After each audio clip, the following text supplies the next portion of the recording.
Anna,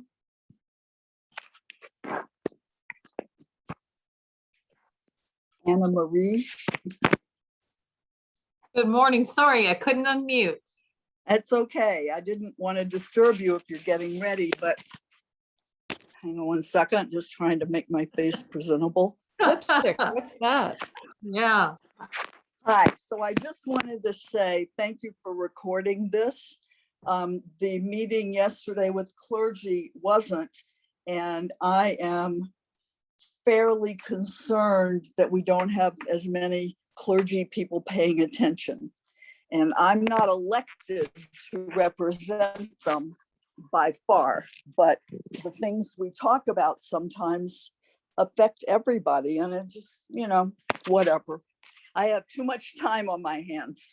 Well, I can certainly recommend to Brian that we do that from now on. Well, it's just that it's like I got an email. Nobody's on yet, are they? No. Just a couple. Yes, Um, yes. We'll take this up another time. Okay. Thank you. You're welcome. Bye. How are you, Shlomit? I'm muted.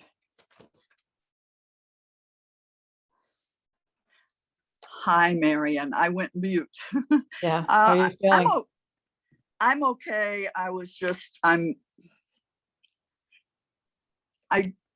The world in St. Louis, frustrates me. So I was feeling isolated, and that happens. I haven't. hear you. Thank you very much for asking. It's a different community here. In some ways wonderful, but in other ways, yeah. And what breaks my heart is that people know it Yeah. and don't do. I mean, thank you for your hospitality. You know what I mean? But Yep. not enough. I mean, I feel guilty saying it's not enough, but if I'm feeling that way, there must be others. Right. Well, that's So- something we should talk about. Hi, Brian. Let's put it on the list for sure. No, I'm not here to do that, but thank you. No, and not about you, but about the whole point of everything. I mean, we're certainly trying with these senior programs and all that, but you I can't reach wanted- everyone, unfortunately. I'm still chasing that, Marion. I heard about it, but unless I read in a very long memo of the week from the other two synagogues that I belong to, Uh-huh. there's not a memo going out to a mailing list of older people. Right. And so I have now missed two programs that I just happen not to catch. Right. I believe they are working on that very issue. I talked to Marcia, and it's easy to get people to be defensive about that because I'm so plain speaking, but anyway, and they didn't record them, right? So I can't go back and listen to the Schumer thing. I don't think they did. So I represent the isolated. But I have a little shul every other Friday night. So, Okay. all right, I'm going mute.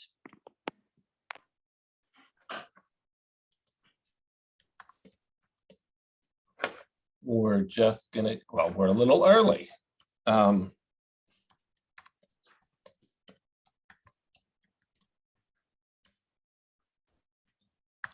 Sorry, We're a little there's early. There's still only 14 of us.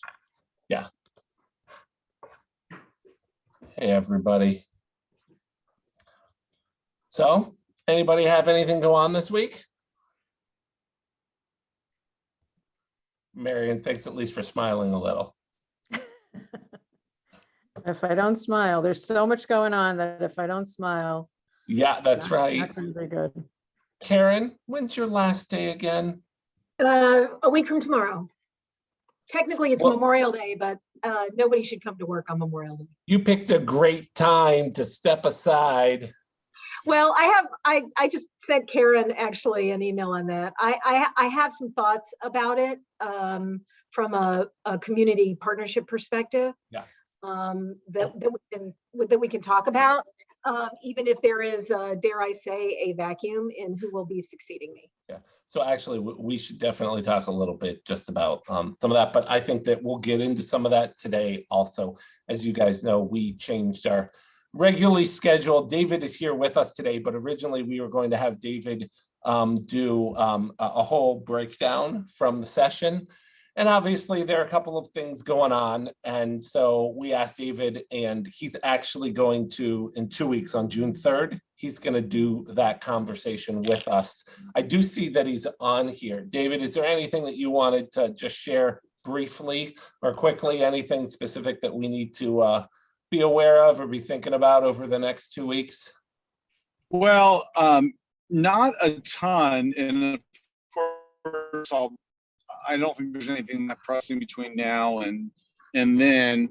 I do expect at some point here in the near future for the governor to call for a special session, at least to pass the federal reimbursement allowance tax that helps fund Medicaid. That got embroiled in a conversation around IUDs and morning after bills toward the end of session. And so we were unable to get it done clean. And I think it was the preference of everybody not to attach potential language that could jeopardize the Medicaid program and Medicaid federal funding, and B, put unreasonable restrictions on individuals, especially women seeking family planning through birth control. So that's part of what happened. The entire session got shut down on the final day in the Senate over that issue. And so we do expect to see a special on this, and there's all kinds of other political things that are going on right now. And but I think June 3rd will be more than adequate, and we should have a report out by then and all that good stuff. I'm happy to answer any questions anybody has. So does anybody have any pressing or time-related questions for David? David, it's Ellen. So we had a bill that was amended onto another bill that was passed, and it's on the way to the governor's desk after 8 years of trying, and I'm really excited about that.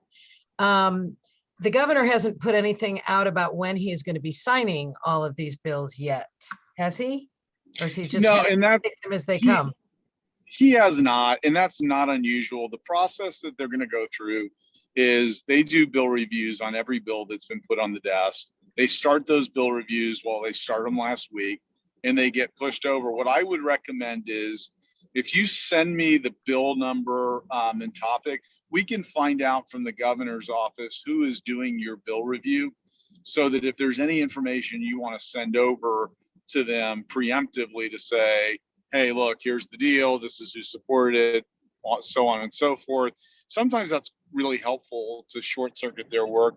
Those bill reviews become pretty voluminous documents. But I don't expect, there will be several bills that'll get signed before, but those are bills the governor wants to get signed and knows all about, or they're his priorities. But most of the bills will have to go through a bill review process. He has until July 14th to sign the bills. If he doesn't sign them, obviously they go into law without a signature. The only issue is he's also got until July 14th to veto bills. So Okay. they'll use a lot of that time, Ellen. No, I appreciate that. I mean, this was a bill he supported as a state senator, so I'm not concerned about that. We would just like to go up there for the signing. So, that's Okay. all. So I'll send it to you. Okay. Thank you. Yep, that'll work. Okay. Any other questions? Time sensitive, because we have a lot to talk about today. All right, great. Well, thanks all for being here. As Brian said, we're going to switch it up. We're going to talk about Israel. We're going to talk about some recent events here in St. Louis. So unless anybody has any questions for me, Brian, you want to rock and roll? Yeah, well, obviously, there's been a little bit going on. Let's start with the situation in Israel right now. Originally, obviously, Dave was going to talk. I felt like probably the right thing to do was to allow some of us to come together and talk and process and check in on what's been going on in Israel and the region, what people are seeing and hearing, how your organizations are responding or being asked to respond, and what kinds of support or resources you feel might be necessary at this time. So I really just wanted to open it up and give people a chance to just talk a little bit about their concerns or what they're feeling from their constituency. Anybody?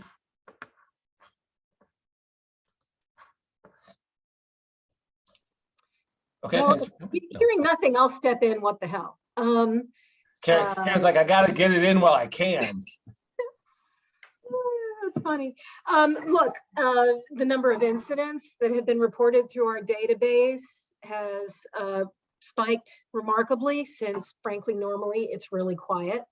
So there are a lot more vandalism with graffiti cases, with anti-Israel, anti-Zionist, anti-Israel sentiments that aren't just political, they tip over into what I would call anti-Semitism. There have been some incidents related to the parade rally on Sunday in the Loop.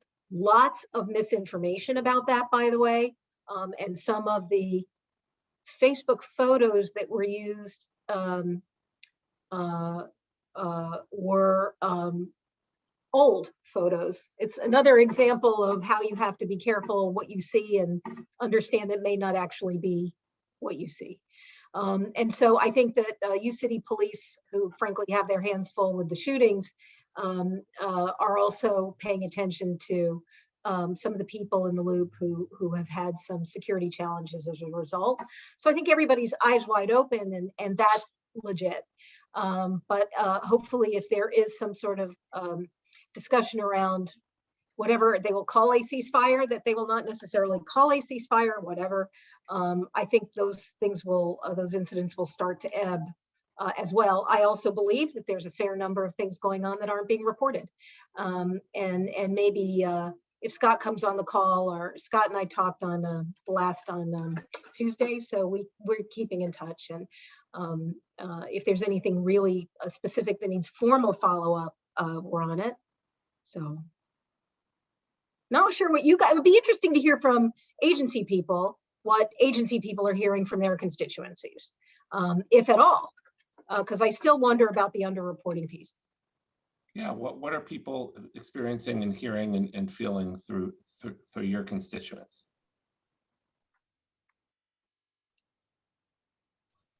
Are people concerned about what's going on? Is there any kind of heightened level of anxiety or concern at all? And by the way, just as an FYI, seeing Paul on the call, but not Nancy, St. Louis County, so I chair the St. Louis County Human Relations Commission, and in March, American Jewish Committee brought its anti-Semitism resolution to the commission for review, which included, for instance, general whereas clauses that are, supportive of Israel and concerned about anti-Semitism, supportive of the international definition of anti-Semitism, and pulling that in. St. Louis County actually approved that formally. It's a non-binding resolution, but they approved that formally on March 23rd. So just FYI, and it was pretty, I think it was unanimous for everybody who was there. So just FYI from the county council's perspective. So. Karen, we appreciate your support of that and the approval of the St. Louis County of the working definition of anti-Semitism, the 11 examples of what anti-Semitism actually represents, developed by AJC and the International Holocaust Remembrance Alliance. Thank you very much. Karen, if you have a link, if there is one, you could share it. That might be something people can refer to. I have no idea if you do. Oh, from the county? I think I can find the link from the county. They tend to archive these documents. Yeah. Huh? Just put it in the chat if you can. Okay. I think that it might be good. Hershey, I saw that you had unmuted, and Rory, and now I see Shulamit. To just go ahead and speak. Whoever says it first gets to go.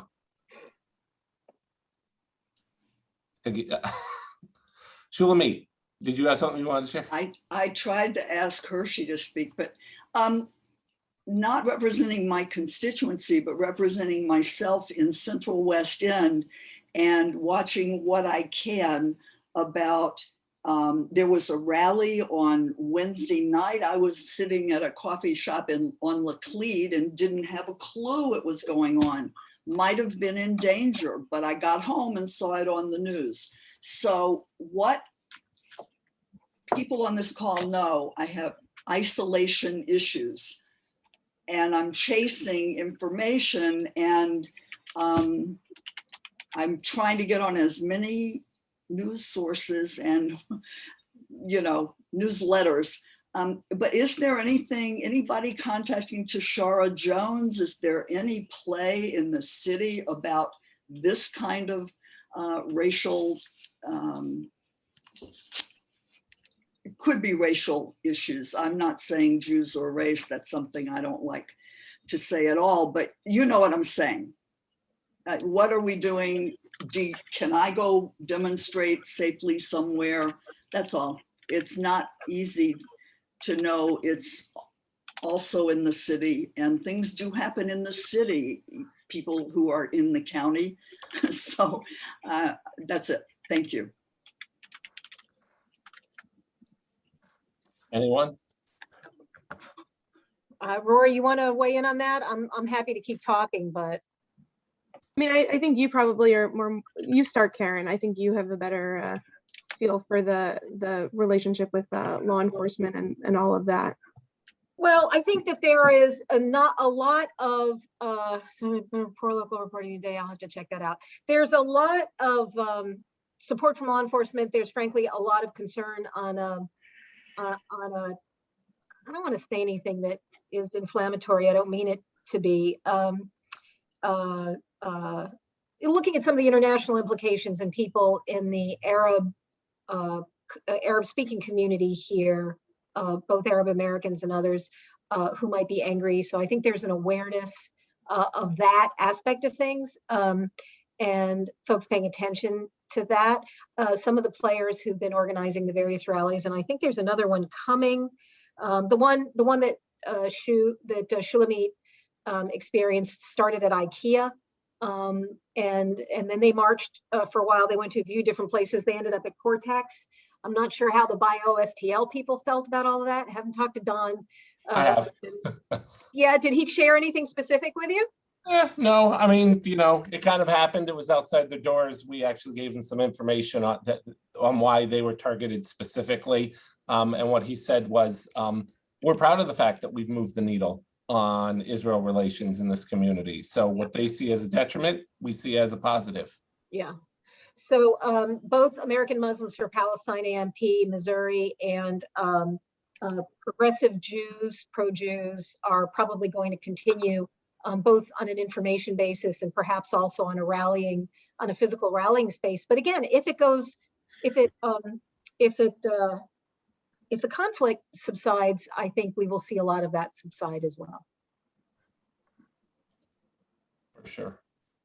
I wouldn't, and by the way, I wouldn't step out into any of these demonstrations, honestly, unless you really had a very strong sense of who was engaged and that there were security folks present, either Federation folks, Scots people, or local policing. That's my own personal take right now. Add into that, because I find it's good policy to always agree with what Karen says, but I might disagree just about. I mean, I do think that if and when we see a ceasefire and an easing of the active conflict, I think we are going to see an easing of some of the protests. But I don't know. I'm not sure that they're going to really go away. I think that we are also seeing. I think we need to be very aware of the fact that, we're living at a time where society has learned to protest better, and I think this is also kind of an outgrowth. I'm not trying to draw the connection, but I think as a people, during this pandemic, we've seen the effects of protest and social change and things like that. And so I think this is gaining momentum, and I think it's going to only continue to to gain momentum, not necessarily in active marches, but I think this is going to be a conversation that is not going away anytime soon.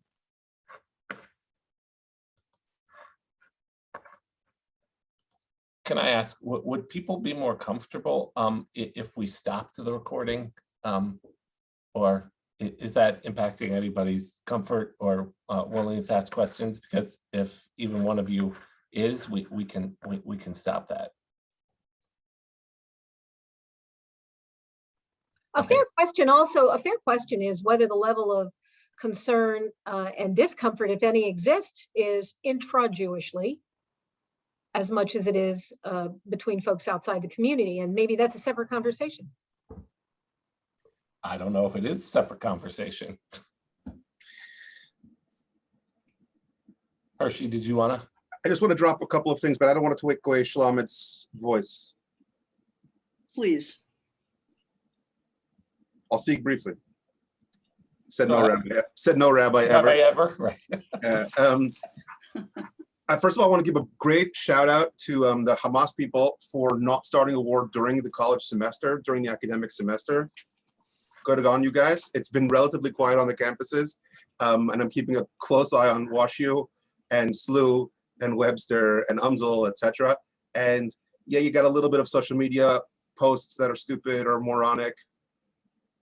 And so, when students complain about them, we point them to the appropriate resources. If you're feeling immediately threatened, call the local police. If you're not feeling threatened, so then you can file a bias report, because that's what we all have now. Usually it's for like anti-Black biases, but there are, protocols for dealing with inappropriate comments that people feel hurt by.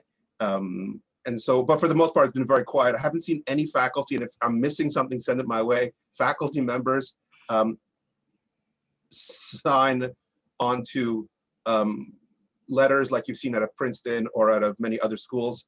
There's nothing stopping them. They have tenure. They can say almost anything they want and not get fired. But I haven't seen anything like that, which I think is a positive thing. And again, yeah, the season is really good. Students have just finished or finishing finals and are about to celebrate graduation. And so people are boxing up their stuff and moving and moved out. And the timing is perfect. Had this been in February, who knows? We could have had marches on the campuses, and that would not have been good at all. With regard to the University City Police piece, in my very, very non-spare time, I actually volunteer as a chaplain with UCity. And I don't have any insight to share as a member of the force, because that you get through the official channels, but I would only say that they are doing extraordinary efforts to keep people safe, both for real, in other words, in terms of actual policing, but also in terms of the perception of safety. For example, the shooting on Del Mar is probably not a Jewish thing. It doesn't seem to be connected to the fact that there's a bunch of Jewish institutions right there, but people are very scared. And so the police are, providing actual security, but also I think providing the perception of security, which in some levels is very important, particularly leading into a 2-day holiday earlier this week where people were walking up and forth and back and forth. And Scott has been an excellent resource. I had the privilege of speaking with him in the minutes after candlelighting before the holiday started, but before the holiday actually started, so that very, very narrow window of time. And that's how concerned and on top of things he has been. So props to Scott. And my third point is, some of you guys probably saw a letter issued by rabbinical students. You know what I'm talking about? Nope. I know what you're talking about, Hershey. I'm with you. There was some pushback from the dean, so that's pretty awesome. And that's the context of the intra-Jewish piece. Will you say a little more, Hershey? Rabbinical students where? Through what? I'll just post the links in the chat. It was a cross-denominational group of rabbinical students who wrote an open letter. Mostly, I don't think there was any from Orthodox rabbinical programs.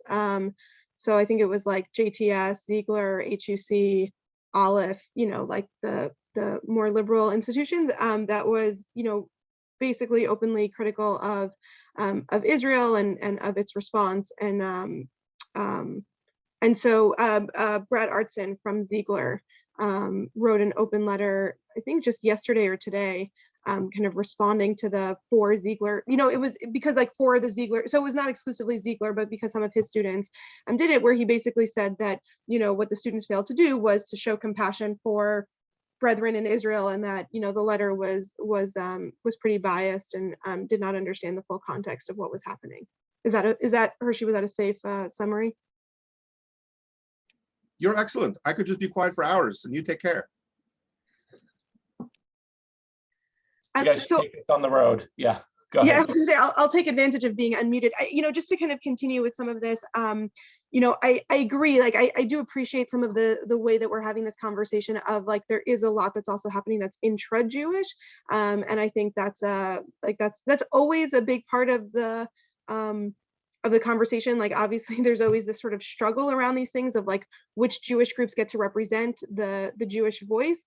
And, particularly organizations like Jewish Voice for Peace and Progressive Jews of St. Louis that want to be like the Jewish representatives who then say, no, Jews are critical of Israel. No, Jews, are opposed to the conflict or things like that. So that's always a part of the conversation. Hershey just put before the forward article, I was just reading the St. Louis Public Radio piece in which, like part of the Jewish voices that are quoted come from Jewish Voice for Peace. And so, trying to kind of show, but I do think, I am hearing more and more, I think there is a lot more internal struggle within the Jewish community. I think that there are, whether because of the way that the media has been covering this or because of, just, I'm not going to claim to, give explanations for all of it, but I think I'm hearing more and more from within the Jewish community, people who are feeling conflicted about where they see the conversation happening. But at the same time, most of what the media is putting out are like the sort of extreme fringes, I would say, kind of by and large. And so, people are like, and so what's happening is we're getting a lot of narratives that either are, and I'm being somewhat flippant, so forgive me, right? But the narratives tend to be either like, we have no idea, like absolutely nothing was happening. And then suddenly like Israel started bombing, or like, we have no idea, nothing was happening. And then suddenly got like, like it all becomes kind of very like, no one's really talking about all the different pieces. And I'm not at all trying to imply that one piece would then excuse a response, or things like that. But it's very easy for people to just get oversimplification on Twitter and put things into 280 characters. And so, talking about like a decades old conflict and tensions and all of those other things don't lend itself to that. So, so I know there's a lot of people kind of within the Jewish community. I do think that there is a lot of fear within the Jewish community. I think that whether because, I feel fortunate, I don't think we've had, even as Karen, you're talking about the incidents that are rising across the country, I think, we've been better here than in some other cities. But, people are still reading the articles. I know I was seeing a lot of discussions about the attacks that were happening in LA, I think Chicago, New York. And so, there's just like I think an underlying tension that exists within the Jewish community right now. And I think, also kind of for us where, so anything we're hearing on this call, right? Like these protests are happening. They are hopefully, when they are peaceful protests, they're free speech, all of those things, and people have a right to express their opinion. And yet there's like a very thin line when those things can then turn into attacks on Jewish organizations or anti-Semitic events. And so, we're kind of, I think we're standing right at that line of how do we not shut down what is legitimate free speech, whether or not we agree with it, right? What is free speech, to how we're ready and I guess kind of standing over there. So a big part of, I'll just say for JCRC, we're having a lot of conversations, talking more about some of these internal discussions, but it's been a lot of outreach to our partners, and so making sure that we're working to connect more with the Muslim community. That's just been a bit of like there's just discomfort right now. Like people are just not ready to have those conversations. And so, bringing in some external partners also in terms of facilitating, some space for people to really come together and make sure that what has historically been a good relationship is not damaged in this. And then also just outreach to other partners just to make sure that they understand that the Jewish community is feeling a sense of fear, that even if there's not a concrete, it's like, I hate to say it in this way, right? But when there's like an attack at Tree of Life Synagogue, there's like a very concrete thing and there's a very concrete response. And so we were able to bring the community together around that. When it's amorphous like this, we're not asking people to like gather on behalf of the Jewish community, you know, but just to make sure that they are aware, that they understand that we are experiencing this fear and this tension, that, you know, we want to make sure that these conversations are not, you know, how we stop anti-Semitism before it even starts, and all of those components. So. Can I also say, listening to everything that Rory has said and echoing it with thanks, we've been here before, right? As these things happen, every time we sit up and we say, oh, we need to be doing something different, and then we stay in this sort of alert mode for a while until everything goes back to an equilibrium until the next time. But in the end, where I think I've fallen short. And by the way, it's not on an individual thing. I mean, the idea is that it has to be a community-wide kind of approach, which is really about education. And all of that stems to people's confidence about talking about the subject. And if they feel that they have confidence to talk about it and learn about it, number one, a lot of their anxiety subsides, not all of it, but a lot of it. And the other thing is they are more empowered to step out into new spaces to have the conversations. So what might a different partnership of these agencies around this table look like and not, by the way, from a short-term impact, but let's say a year-long or 18-month sort of program that people can step into through whichever agency they might, whether it's through NCJW or one of the day schools or a synagogue, right? It can be on all different levels, because we need to reach people where they are at. I gave up a long time ago trying to create programs like, hey, we've got this great program, come to us. It doesn't really work that way. But there's got to be something that we could create that has some flexibility, is living, breathing, but gives people an opportunity, almost like creating a train the trainer for everybody who wants to come in, but then asking them to be, you know, working out through that on a consistent basis with periodic community check-ins, so people know, A, they're not doing this alone, and B, that they're all part of a big kind of learning opportunity that in the end not only supports people individually, but it supports the community as a whole. And maybe not, but maybe this is one of those times to re-up that sort of holistic community-wide education approach. I don't know. Karen, do you want to? Yes. So Karen, it's like you were at our meetings yesterday when we were talking about, you know, information education for our Jewish community. And so our Israel Center, which has really been focused pre-pandemic on travel. One of the things we're thinking about is how, you know, we've done a lot of educational programs throughout this past year, virtual missions and things like that, to keep people connected to Israel. But what are the next steps? And this conversation, exactly what you said too, it's not a one-off program, but really creating a community of learning around Israel and engagement with Israel. We are, just to put something out that is really, we have a speaker and come join us. We are going to do a program on Monday with Michael Koplow from the Israel Policy Forum at 12:30. We're about to, just planned it yesterday. We're about to send that out to the community today. And if you don't know the Israel Policy Center, it's really the leading source for commentary and analysis on Israel and American Jewry. And he's been doing a lot of talks. And Rory, JCRC and Federation have co-sponsored him in the past. He's been to St. Louis. We've done some virtual work with him, and we really feel like he can give the facts on the ground of what's happening. But we're doing it as a community briefing to come and learn how, we're actually calling it Need Help Explaining the Current Situation in Israel.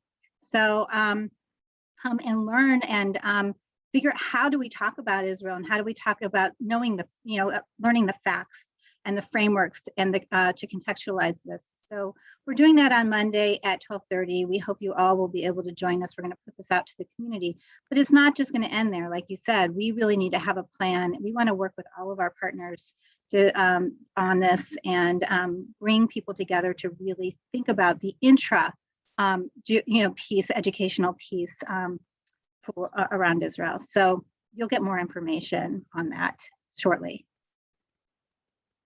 But I would love your thoughts and any ideas, and, you know, as we continue to think about what could that look like, because for our community.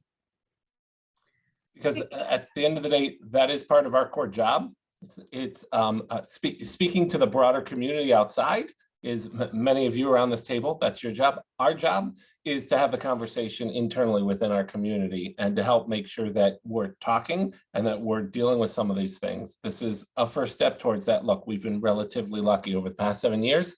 Hostilities have been relatively calm enough that some of us probably forgot a little about it, especially given the pandemic and what was going on and distractions, but it's always there. It's always in the background, and it's to our own detriment as a community if we don't address what's going on around Israel and the differing views and the expansion of differing views that are going on, and figure out how to talk about it, how to come to some common understandings about where we are as a community that we can say we can all agree on X or X and Y or X, Y, and Z. I don't think it's easy. I think that Jay had a plan to address this through Z3, if not for the pandemic, which may have been a gift in that now it's also more at the top of mind and there may be a little more attention focus on that. But I think it's incumbent on all of us as the community's leadership, and plenty more who aren't on here, to start to ask questions and have those conversations amongst ourselves. Where does Israel fit in to our community agenda? What does it mean in a changing time? And how do we have those conversations knowing that they're going to be raw, they're going to be difficult, there's going to be a lot of disagreement, but as with anything, right, there are places that we can all start from. So it's going to be an ongoing conversation, which I think we need all of you to help provide some feedback and context to, and we need to do it all together. Brad, did you want to say something? I just wanted to give an update on Z3 because even though it did get canceled, we have evolved and we're still planning to do a Z3 this year. So, we had Natan Sharansky coming into town. And so he's going to come during the book festival and be the keynote for the book festival. And within the Jewish Book Festival in November, we're going to have a Z3 track. So there's going to be the keynote and then a couple other programs within the festival during the 2 weeks, which are, Z3-esque. So it's not going to be a full-blown conference like originally, but since we had Sharansky's contract and we want to still do something this year, we kind of decided to package it together. So we haven't planned what those other two programs are yet. There's a committee, and we have some thoughts, but if anybody is interested and wants to suggest specific topics or speakers for those other programs, I mean, most people who speak on this topic are authors anyways, in some way, shape, or form. So, that's the only thing is that the Z3 programs we will do will be panel top. So there could be someone who wrote a book and somebody else who also speaks on that topic, but that's kind of the format. And I'm open to anybody's involvement if they want to get involved. Brad, there's a question from Paul. What is Z3? Well, we didn't do it, so that's why probably a lot of people are not aware of it. But Z3 is like Zionism 3.0. It was a conference that was started by the Palo Alto JCC about 6 years ago. It grew and grew and grew, and they had over 3,000 people participate in there. It's like a conference, and then it's basically a platform whereby it's a new approach to how the North American Jewish community and Israel, what is the relationship, and examining that relationship so that we understand that we have a shared destiny together and that it's in our best interest to have dialogue around issues. We don't have to agree, but it's just a new platform for engagement around Israel. That's the short version. And so we were trying to bring it here to St. Louis to do a version of what they did in Palo Alto because it was so successful and because we think there's a need. So what I am actually gathering right now is that there's not a lot of uproar or kind of feedback, concern, worry from a lot of your constituents about what's been going on over the past week and a half. I mean, I want to be really clear. There's concern, right? Anytime Israel is under threat, there's concern.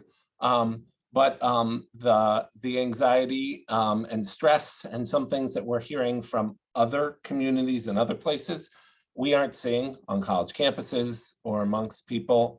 I just want to clarify that people feel like they have or are getting the information they need and the support that they need is there. Is that fair to say? Or if anybody feels like there's something that should or needs to be addressed or being done, please. Yeah, Nikki.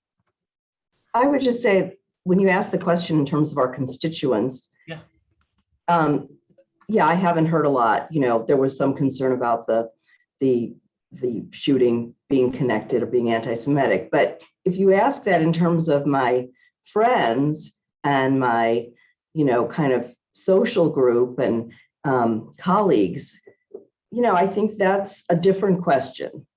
And that is, there is a lot of concern, and there is a lot of rigidity, I think, in certain camps.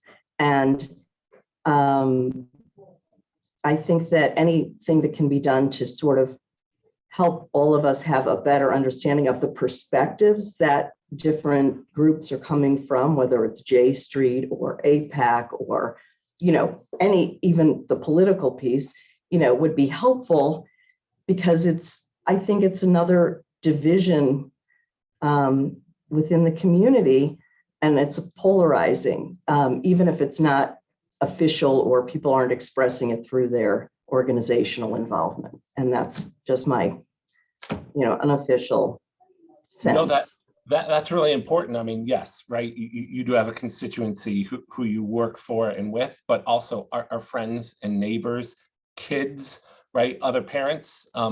We put the program that Karen mentioned together on Monday about getting some facts, because we were hearing people were saying, I don't know how to help my kids kind of answer some of these things, or I don't know how to answer it on my social media. I feel like, right, like there's a lot of stuff out there, but I don't even know what's true or what's not and where to find that information.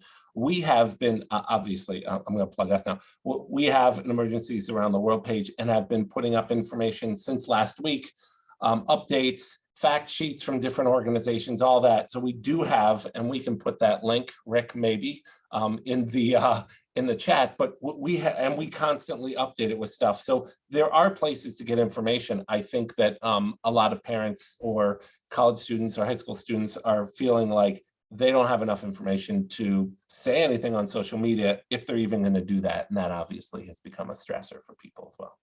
I can tell you also, you know, this goes even lower now.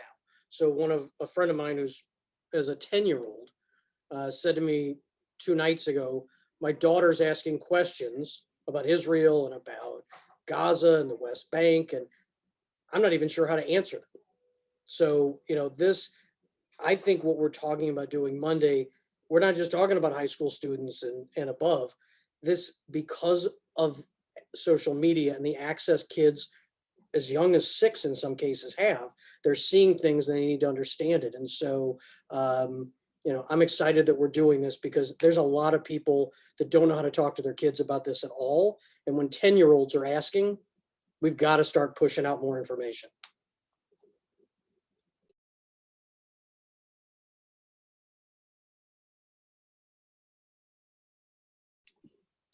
Yes, Shulmi? Yeah.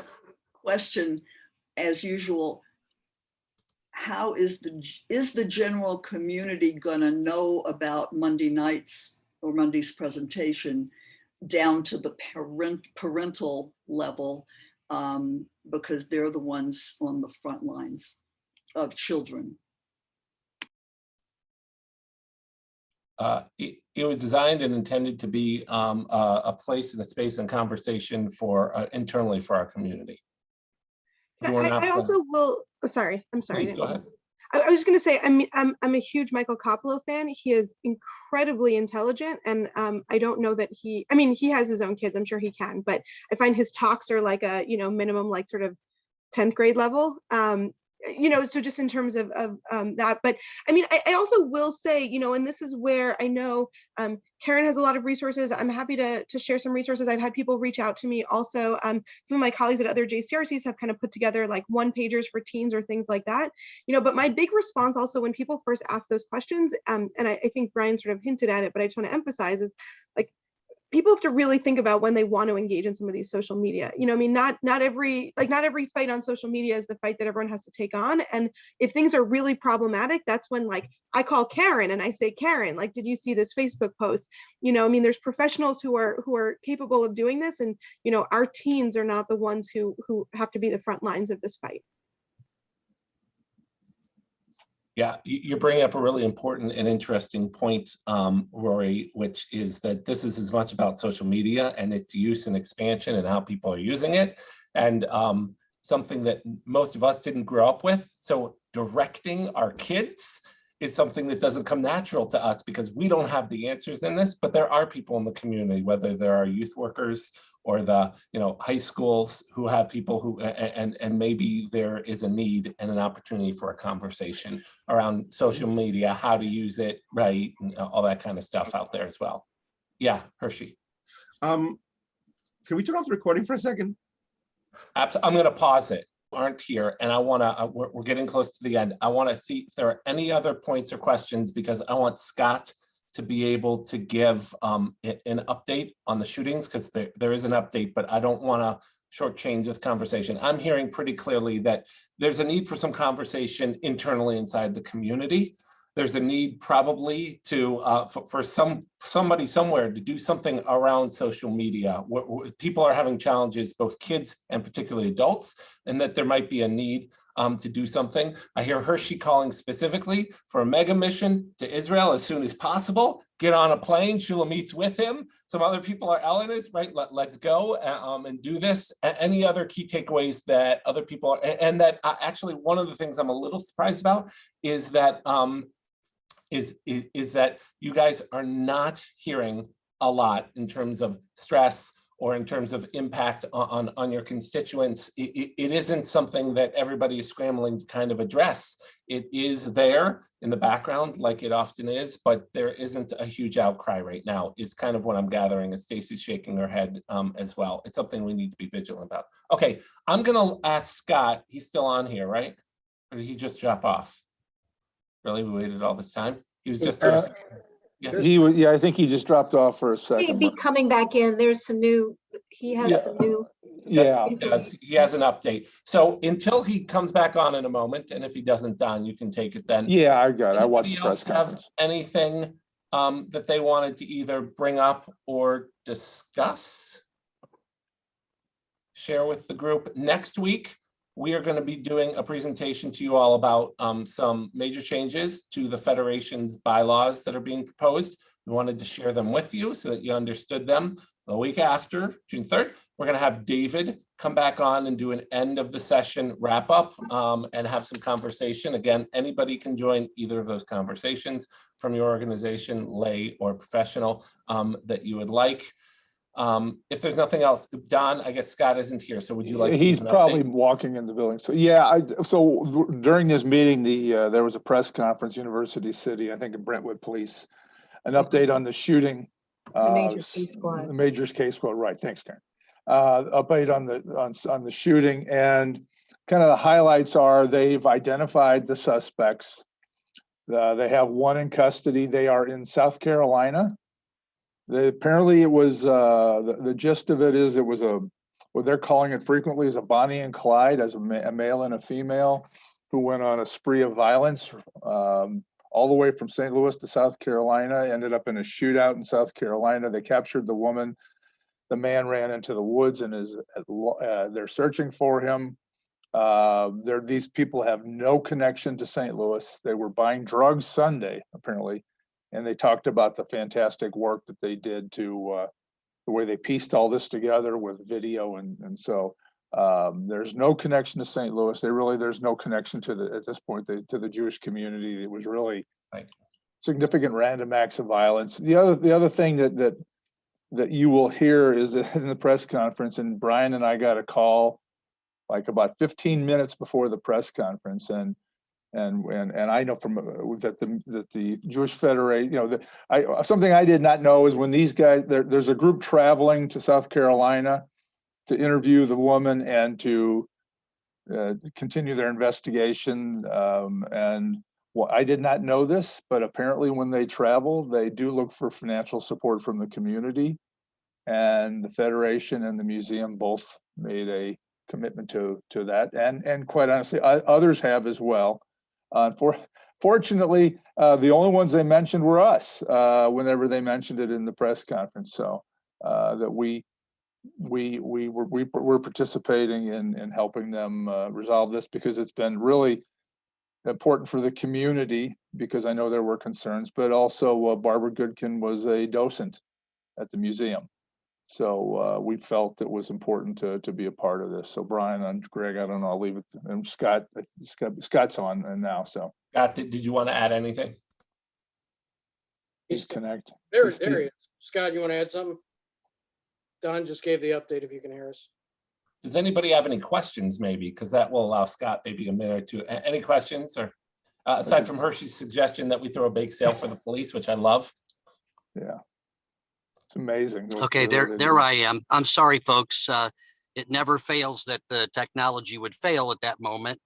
So I don't know what. Hey, Scott, I gave an update, Scott. I watched the whole press conference, and so about the suspects. I don't know if there's any questions. The fact that the group is moving and that we are part of a group. You know, the reason I bring it up is because we were specifically mentioned, and I wanted others to know that we provide support. So something I learned new today.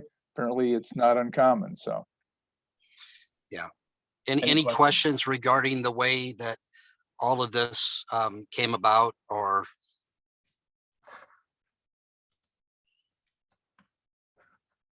So I do want to, I will say I want to thank Scott also for, and I think that most of you know, and particularly those of you who were in the area of the shooting know, he did a fantastic job of making sure the community was represented with law enforcement. And that's probably why they came by and asked us for money.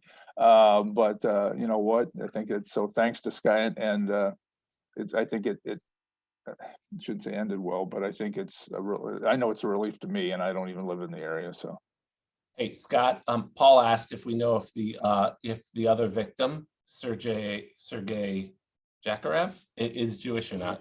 Do we know that? So we're surmising that he is potentially from Belarus, based on some profile data that we have, and Belarus has a significant. In fact, I believe Yiddish is one of 3 national languages there. But we have no indication at this time that that he is Jewish. There was a rumor to that effect that was being circulated, but I have not found that level of confirmation yet. But I can tell you that as far as the targeting goes, from the very beginning, which is one of the reasons why we didn't, launch a sharing of information that would have led people to believe that it was in fact anti-Semitic or a hate crime, is that there was information early on that it was not, and we were working with our law enforcement partners to not promote that potential narrative or that particular narrative when there was no evidence to promote that. So we were careful not to do that. That doesn't mean that we didn't recognize the fears and anxieties and put measures in place to quell those. I believe that many in the Orthodox community did see our community patrol out during the holiday, providing additional security and a heightened presence of local law enforcement as well. Thank you, guys. Any other questions or anything else just around the conversation? It's the start of a conversation.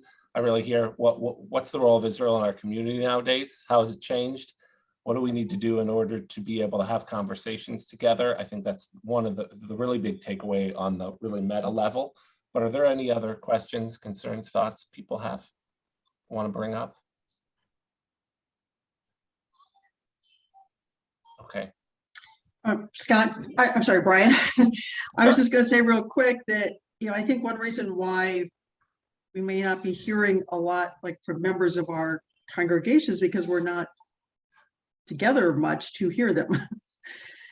So it doesn't mean that the level of concern isn't out there and questioning and, understanding what's going on. It's just that because we're not together that much, we're not hearing those conversations. Sure.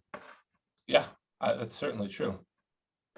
I also just want to throw out one, I thought for further consideration is, what efforts are being done to help our Israelis that live in our community who obviously are maybe feeling this even that much closer because of their families. And, both professional Israelis who are in our community as well as just members of our community who are Israeli. Yeah, that's a really good point. Does anybody have a good connection point with a group of Israelis?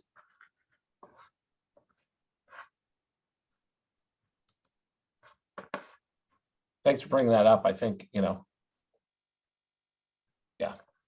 Look, hopefully, if there is a need, someone will express it and it can get up to, a potential resource or solution, either Federation or one of you, depending on what that need is. Until we know, there's not much we can do. My hope is that by having the conversation on Monday and showing support to talk about it, that as we convene and discuss, people will open up, and if they have a need or they see a need or they heard of a need, they can bring it to our attention so we can find a way to address it, because that's how we work together as a team and as a community for everyone's greater benefit. So a great point, Brad. All right, well, thank you all, unless anybody has anything else. And if you think of something afterwards, always reach out, me, Brian, Mindy, anybody. Been one of our longer calls lately, but obviously a lot going on. Glad that we could update you on what was going on with the shootings. And while not in any case, any resolution to that is good, it happening in the first place is terrible. Having and knowing at least is comforting that there's not, at least for me, someone in the community out there doing this. So shouldn't have happened in the first place, but that at least is somewhat comforting. So I hope you all have a restful Shabbat, have a great weekend, and we look forward to seeing you all next week. Thanks, guys.